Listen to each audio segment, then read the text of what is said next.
Alcatraz prison. 3 bank robbers serving long terms scratched their way through grills covering an air vent, climbed a drainage pipe, and disappeared from the forbidding rock in San Francisco Bay.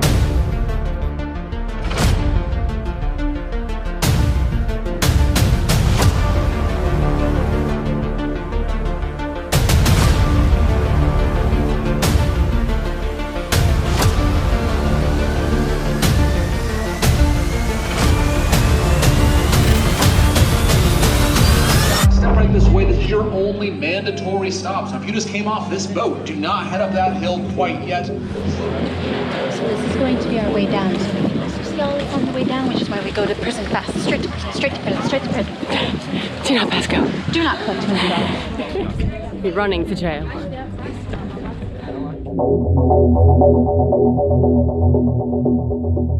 How you doing, babe? Cardio Sundays. Cardio Sundays.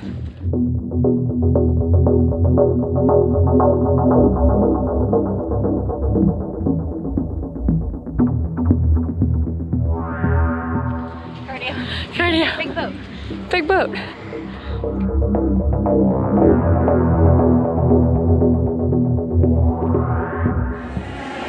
Is there a line? I don't think so. Great idea, Jess. Perfect. Are you ready? Do you want to do it? Yeah. 3, 2, 1. Okay. Nice. Starting the audio tour is like stepping into a time machine narrated by former inmates and guards.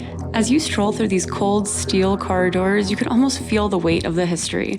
The cells were 9 feet by 5 feet, making a hostel dorm look like a luxury suite. We can go out there, but we should probably pause it.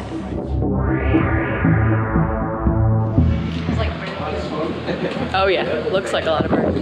Stepping into Alcatraz's courtyard feels like hitting pause on the prison drama. In this concrete space, once home to inmates stretching their legs, you can get a chilling sense of history.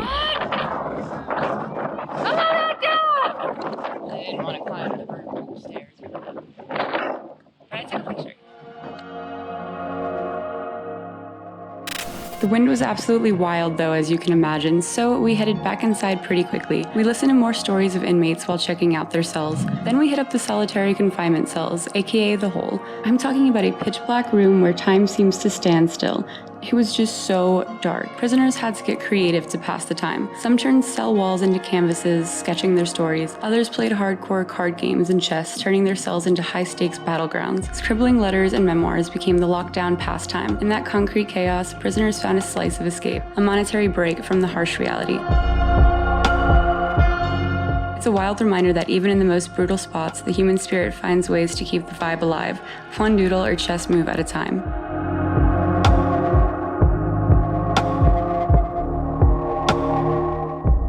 After the prison, we checked out some of the administrative buildings and the cafeteria, but nothing was as crazy as seeing those cells. I feel that the point of coming to these places is to put your feet in the shoes of these people as close as we possibly can, to really imagine what their stories were like to live, to get a better understanding of a life that hopefully many of us will never know. Taking a walk around Alcatraz's outer edges is like a mix of beauty and sadness. The heavy sea breeze hits you as you stroll, the waves are crashing against the rocks below you, and you can't help but feel the energy of the history in the air. The view of San Francisco is there, gorgeous as always, but you also sense the isolation of the prison. It's a weird trip, feeling both free and kind of stuck at the same time.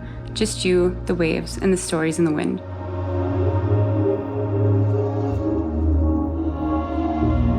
Unfortunately, we're not allowed to any of these places, which doesn't make a lot of sense to me because people are generally totally responsible. Are they? Yeah. We checked out the exteriors of some other buildings before heading back to the ferry. This experience was well worth a ticket, and I highly recommend it. Long line, yes.